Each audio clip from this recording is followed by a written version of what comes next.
আসসালামু আলাইকুম। নেত্রকোনা বিশ্ববিদ্যালয়ে ভর্তি বিজ্ঞপ্তি, আসন সংখ্যা ও ভর্তির শর্তাবলী নিয়ে আসলে 2025-26 শিক্ষাবর্ষে যেই বিজ্ঞপ্তিটি প্রকাশ হয়েছিল, আজকের ভিডিওতে আমরা সেটাই দেখতে যাচ্ছি। এবং আমরা যারা আসলে এই বছর চান্স পেয়েছি, সেটা ফার্স্ট টাইমার হন বা সেকেন্ড টাইমার যেই হন না কেন, তো আপনাদের আসলে কি কি শর্ত ফুলফিল করতে হবে এই বিশ্ববিদ্যালয়ে পড়তে হলে। আর যারা আসলে সেকেন্ড টাইমে কোথাও মানে ফার্স্ট টাইমে কোথাও চান্স পাও নাই কিন্তু সেকেন্ড টাইমে একটা নিজের সিট কনফার্ম করতে চাচ্ছ, তাদের জন্য আসলে ভিডিও শেষে একটা সারপ্রাইজ আছে। পাশাপাশি হচ্ছে তারাও এই ধরনের তথ্য নিকে থেকে আপডেট থাকতে পারো যে কি কি আসলে পড়া প্রয়োজন বা কি কি পড়তে পারি বা কি কি পড়লে আসলে আমার যে বিষয়বলীগুলো আছে এইগুলো আমি ভালো করে আয়ত্ত করতে পারবো বা কোন বিষয়ে আমি পড়তে পারবো। তো চলো শুরু করি। প্রথমত হচ্ছে নেত্রকোনা বিশ্ববিদ্যালয়, এটা বাংলাদেশের খুবই একটা প্রসিদ্ধ বিশ্ববিদ্যালয়, এটা নেত্রকোনায় অবস্থিত। তো প্রথমত হচ্ছে যে বিশ্ববিদ্যালয়টা, সেটা হচ্ছে বেশ কয়েকটা অনুষদ আছে। সেটা হচ্ছে কলা অনুষদ, সামাজিক বিজ্ঞান অনুষদ, প্রকৌশল অনুষদ, ব্যবসায় প্রশাসন অনুষদ। এখন প্রত্যেকটি অনুষদের আসলে কিছু কিছু বিভাগ আছে, আমরা প্রত্যেকটি বিভাগ দেখব এবং কয়টি আসন আছে সেটা দেখব। তো যদি ডিপার্টমেন্ট অফ বাংলা বা বাংলা বিভাগ দেখি, অর্থাৎ কলা অনুষদের যে সাবজেক্টগুলো আছে, প্রথমত আছে department of Bangla, department of English, department of history and archaeology, অর্থাৎ ইতিহাস ও প্রত্নতত্ত্ব বিভাগ। তো ডিপার্টমেন্ট অফ বাংলা এবং ইংলিশে উভয় বিভাগেই 50টি করে সিট আছে। কোন ইউনিটের জন্য কতটি সিট আমরা পরবর্তীতে দেখে নিব। আর department of history and archaeology, এইটাই হচ্ছে 40টা সিট রয়েছে। সামাজিক বিজ্ঞান অনুষদ যদি দেখি, এখানে ডিপার্টমেন্ট অফ ইকোনমিক্স, এখানে 50টি সিট রয়েছে। ডিপার্টমেন্ট অফ ইন্টারন্যাশনাল রিলেশনশিপ, যেটা হচ্ছে আন্তর্জাতিক সম্পর্ক বা আইআর হিসেবে আমরা পরিচিত, সেটাই 40টা সিট রয়েছে। ডিপার্টমেন্ট অফ ডেভেলপমেন্ট স্টাডিজ, এইখানে 40টা সিট রয়েছে। প্রকৌশল ও প্রযুক্তি অনুষদ, department of computer science and engineering, computer science and engineering যেটাকে সংক্ষেপে সিএসই বলে থাকি, এখানে 40টি সিট রয়েছে। Department of electrical and electronic engineering, এইখানে তড়িৎ ইলেকট্রনিক প্রকৌশল বিভাগ ক্ষেত্রে 40টি সিট রয়েছে। আর ব্যবসায় প্রশাসন অনুষদের যেই ডিপার্টমেন্টটা আছে বা যে বিভাগটা আছে, সেটা হচ্ছে department of accounting and information system, এটাকে অনেক সংক্ষেপে AIS বলে থাকে, অর্থাৎ হিসাব বিজ্ঞান ও তথ্য ব্যবস্থা বিভাগ। এইখানে 40টি সিট রয়েছে। মোট এই বিশ্ববিদ্যালয়ে 390টি সিট শিক্ষার্থীদের জন্য অ্যাভেলেবেল রয়েছে। এবং তোমরা যারা ফার্স্ট টাইমে পরীক্ষা দিয়েছো, তারা আসলে চাইলে এইখানে যে যে ডিপার্টমেন্টগুলো আছে চাইলে পড়তে পারো। আর যারা সেকেন্ড টাইমে প্রস্তুতি নিতে চাচ্ছ, নেত্রকোনা বিশ্ববিদ্যালয়ে পড়তে চাচ্ছ, তারা এই বিষয়গুলো মাথায় রাখতে পারো। এবার দেখি আসলে অনুচ্ছেদে কী কী শর্ত প্রয়োজন এবং কয়টি ইউনিটের কয়টি সিট রয়েছে। তো আমরা একদম কলা অনুষদ দিয়ে শুরু করি।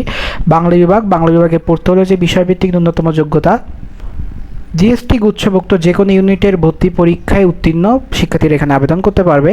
দ্বিতীয়ত হচ্ছে এইচএসসি বা সমমান পরীক্ষায় বাংলা বিষয়ে কমপক্ষে বি গ্রেড থাকতে হবে। এবার দেখি ইউনিট ভিত্তিক আসন সংখ্যা। জিএসটি এ ইউনিট বা বিজ্ঞান ইউনিটের জন্য সিট রয়েছে 15টি, জিএসটি বি ইউনিট বা মানবিক ইউনিটের জন্য সিট রয়েছে 28টি, এবং জিএসটি সি বা ব্যবসা শিক্ষা ইউনিটের জন্য সিট রয়েছে 60টি। এই মোট 50টি সিট। ইংরেজি বিভাগ, এখানে হচ্ছে জিএসটি গুচ্ছভুক্ত পরীক্ষায় উত্তীর্ণ হতে হবে এবং এরই মাধ্যমে আসলে এখানে আবেদন করতে পারবে। এবং এইচএসসি বা সমমানের পরীক্ষায় ইংরেজি বিষয়ে ন্যূনতম বি গ্রেড থাকতে হবে। সিটের বিভাজন যদি দেখি, যে জিএসটি এ ইউনিটের জন্য 15টি সিট, বি ইউনিটের জন্য 28টি সিট এবং সি ইউনিটের জন্য মোট 60টা সিট মিলে 50টি সিট রয়েছে ইংরেজি বিভাগে। ইতিহাস ও প্রত্নতত্ত্ব বিভাগ যদি আমরা দেখি, জিএসটি গুচ্ছভুক্ত যে কোনো ইউনিটের ভর্তি পরীক্ষায় উত্তীর্ণ শিক্ষার্থীরা আবেদন করতে পারবে। অর্থাৎ আপনি এ হন, বি হন, সি হন, প্রত্যেকটা এখানে আপনারা প্রত্যেকটা ইউনিট থেকে এখানে অ্যাপ্লাই করতে পারবেন, যে আপনি এ হন বা বি হন বা সি হন, যে ইউনিটের হন না কেন, সেটা আমরা এই পাশে দেখতে পাচ্ছি। আর এইচএসসি বা সমানের পরীক্ষায় ইংরেজি বিষয়ে কমপক্ষে বি গ্রেড থাকতে হবে ইতিহাস ও প্রত্নতত্ত্ব বিভাগে পড়ার জন্য। সিট বিন্যাস যদি দেখি, এ ইউনিটের জন্য সিট রয়েছে 15টি, বি ইউনিটের জন্য সিট রয়েছে 18টি এবং সি ইউনিটের জন্য 60টি সিট, মোট 40টি সিট রয়েছে এই ইতিহাস ও প্রত্নতত্ত্ব বিভাগে। সামাজিক বিজ্ঞান অনুষদে যদি আসি, এখানে অর্থনীতি বিভাগে প্রথমত হচ্ছে জিএসটি গুচ্ছভুক্ত যে কোনো ইউনিটের পরীক্ষায় উত্তীর্ণ শিক্ষার্থীরা আবেদন করতে পারবে। এইচএসসি বা সমান পরীক্ষায় গণিত, অর্থনীতি ও পরিসংখ্যান বিষয়ে যে কোনো একটিতে কমপক্ষে বি গ্রেড থাকতে হবে। অর্থাৎ যাদের আসলে গণিত ছিল, সায়েন্স ব্যাকগ্রাউন্ড, তাদের বি থাকতে হবে। গণিতে যাদের আর্টস, তাদের বা পরিসংখ্যান ছিল, অর্থাৎ দুইটা বিষয় যে কোনো একটা, কমার্স অ্যান্ড আর্টসের বিষয়ে এদের এই দুইটা বিষয়ে বি গ্রেড থাকতে হবে। আর এসএসসি বা সমমানের পরীক্ষায় গণিত বিষয়ে কমপক্ষে বি গ্রেড থাকতে হবে। এবার যদি দেখি যে কয়টি কি আসন রয়েছে, এ ইউনিটের জন্য বা বিজ্ঞান ইউনিটের জন্য সিট রয়েছে 20টি, বি ইউনিটের জন্য বা মানবিকের জন্য সিট রয়েছে 20টি এবং জিএসটি সি ইউনিটের জন্য সিট রয়েছে 10টি, মোট 50টি সিট। আন্তর্জাতিক সম্পর্ক বিভাগ জিএসটি গুচ্ছভুক্ত যে কোনো ইউনিটের পরীক্ষায় শিক্ষার্থীরা অংশগ্রহণ করতে পারবে। ও এই যে বিভাগটায় আছে আইআর, যেটাকে আমরা বলি সংক্ষেপে, তো এই আইআরে পড়ার জন্য অবশ্যই ইংরেজিতে এইচএসসি বা সমমানের পরীক্ষায় কমপক্ষে বি গ্রেড থাকা আবশ্যক।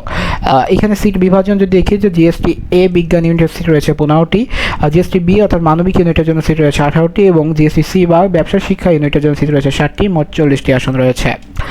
উন্নয়ন অধ্যয়ন বা ডেভেলপমেন্ট স্টাডিজ যেটাকে আমরা চিনি, ওইখানে যদি পড়তে হয় তাহলে প্রথমত তো যে কোনো ইউনিট থেকে আপনি অ্যাপ্লাই করতে পারছেন। দ্বিতীয়ত ইংরেজি, এইচএসসিতে ইংরেজি বা তার সমমান যেই পরীক্ষা আছে এসএসসি বা সমান পরীক্ষা ইংরেজি বিষয়ে কমপক্ষে বি গ্রেড থাকতে হবে। এবার সিট বিভাজন সেটা হচ্ছে কি জিএসটি এ ইউনিটের জন্য 15টি সিট রয়েছে, জিএসটি বি ইউনিট বা মানবিকের জন্য 18টি সিট এবং সি ইউনিটের জন্য মোট 60টি সিট মিলিয়ে 40 সিট রয়েছে। এবার আমরা দেখি যে আমাদের ইঞ্জিনিয়ারিং যে অনুষদটা আছে প্রকৌশল অ্যান্ড প্রযুক্তি অনুষদ, তো কম্পিউটার সায়েন্স অ্যান্ড ইঞ্জিনিয়ারিং বিভাগ, এখানে পড়তে হলে হচ্ছে জিএসটি গুচ্ছভুক্ত গণিত বিভাগ ইউনিটে ভর্তি পরীক্ষা উত্তীর্ণ হতে হবে। এছাড়া গণিত ও পদার্থবিজ্ঞান বিষয়ে উত্তর প্রদান করতে হবে, অর্থাৎ আপনি যদি গণিত এবং পদার্থবিজ্ঞান উত্তর করে থাকেন তাহলেই আপনি এই বিষয়গুলোর জন্য এলিজিবল হবেন। এসএসসি বা সমানের পরীক্ষায় গণিত ও পদার্থবিজ্ঞান বিষয়ে কমপক্ষে এ গ্রেড থাকতে হবে, এ মাইনাস যেটাকে বলে এটা থাকতে হবে এবং এখানে 40টি সিটি হচ্ছে ইউনিটের জন্য। তড়িৎ ইলেকট্রনিক কৌশল বিভাগ, যেটা তড়িৎ ইলেকট্রনিক কৌশল বিভাগ যেটা ত্রিপলি আছে, ইলেকট্রনিক আমরা এই বিভাগটাকে যে দেখবো সেটা হচ্ছে এখানে কয়টি সিট রয়েছে, এখানে 40টি সিট, এটা হচ্ছে এ দুইটি সিট এবং জিএসটি গুচ্ছভুক্ত বিজ্ঞান থেকে তো আপনি পরীক্ষা এখানে পাস করতেই হবে, পাশাপাশি গণিত ও পদার্থবিজ্ঞান উত্তর করতে হবে। এছাড়া এইচএসসি বা সমানের পরীক্ষায় গণিত ও পদার্থবিজ্ঞানে ন্যূনতম কমপক্ষে এ মাইনাস গ্রেড থাকতে হবে। আর সর্বশেষে যদি চলে আসি ব্যবসা প্রশাসন অনুষদ, এখানে হচ্ছে অ্যাকাউন্টিং অ্যান্ড ইনফরমেশন সিস্টেম বিভাগ, এখানে জিএসটি গুচ্ছভুক্ত ভর্তি পরীক্ষায় যে কোনো ইউনিটের ভর্তি পরীক্ষার্থীরা এখানে পরীক্ষা দিতে পারবে, শুধু এখানে হচ্ছে মানবিকরা পারবে না। পাশাপাশি হচ্ছে এইচএসসি বা সমান হিসাব বিজ্ঞান গণিতে কমপক্ষে বি গ্রেড থাকতে হবে। এখন কথা হচ্ছে কার জন্য কয়টা সিট, প্রথমত হচ্ছে 10টি সিট হচ্ছে এ ইউনিটের জন্য আর বাকি 30টি সিট হচ্ছে সি ইউনিটের জন্য, মোট 40টা রয়েছে। তো এই ছিল হচ্ছে যারা আসলে তোমরা এই বছর চান্স পেয়েছো, তোমরা এই শর্তগুলো ফুলফিল করতে পারে এখানে পড়তে পারবা। তো এবার আসি যে বললাম যে সেকেন্ড টাইমারদের জন্য একটা সারপ্রাইজ আছে। তো তোমরা যারা আসলে সেকেন্ড টাইম দিতেছো এবার, বা অর্থাৎ এসএসসি 25 তোমরা যারা সেকেন্ড টাইম দিবে, তো তোমাদের জন্য আমরা আমাদের একটা খুবই গুরুত্বপূর্ণ একটা কোর্স, সেটা হচ্ছে অর্জন সাধারণ জ্ঞান কোর্স নিয়ে এসেছি। এই কোর্সে আমরা 100টি পরীক্ষা, 100টি ক্লাস, 100টি লেকচার শিট এবং হিউজ অ্যামাউন্টের তোমার গাইডলাইন শেষকের পাশাপাশি তোমাদের সাথে ডাউট সলভিং করব, যার ফলে তোমাদের অ্যাডমিশনের যে সাধারণ জ্ঞান নিয়ে এত সমস্যা সেটা আশা করি সলভ হয়ে যাবে। এবার আসে যে এইখানে আসলে কারা কারা করতে পারবা। তুমি যদি সেকেন্ড টাইমার হও, অর্থাৎ যারা আসলে এইবার ফার্স্ট টাইমার ছিল তোমরা তো টেকনিক্যালি এখন তো সেকেন্ড টাইমার, অর্থাৎ এসএসসি 25 তোমরা করতে পারবা। এছাড়াও এসএসসি 26 কেউ ভিডিও দেখে থাকে বা এসএসসি 27 যেই ভিডিও দেখে থাকো, তোমরা চাইলেই কলেজ লাইফে একটা প্রি অ্যাডমিশন কোর্স করতেই পারো। সায়েন্স, কমার্স, আর্টস অর্থাৎ প্রত্যেকটি বিভাগের শিক্ষার্থীর জন্য এই কোর্স। তো এই কোর্সে ভর্তি হতে হয়ে আমার নিচে যে প্রদত্ত নাম্বার আছে 013030222944 এই নাম্বারে যোগাযোগ করতে পারো। এখানে হোয়াটসঅ্যাপ আছে, তোমরা চাইলে হোয়াটসঅ্যাপে নক করতে পারো। আর যদি না চাও তাহলে দেখো এই ভিডিও ডিসক্রিপশন বক্সে অনেকগুলো সোশ্যাল মিডিয়ার লিঙ্ক দেওয়া আছে, তোমরা যেখানে ইচ্ছা নক করো, আমি সেখানেই তোমাকে কোর্সের ডিটেলস দিয়ে দিব। এবার আসি যে আসলে কোর্স ফি কত রাখা হয়েছে। তো আমাদের যেহেতু এটা ফার্স্ট টাইম কোর্স, তো আমরা বর্তমান বাজার মূল্য চিন্তাভাবনা করে কোর্স ফি রেখেছিলাম হচ্ছে 1999 টাকা।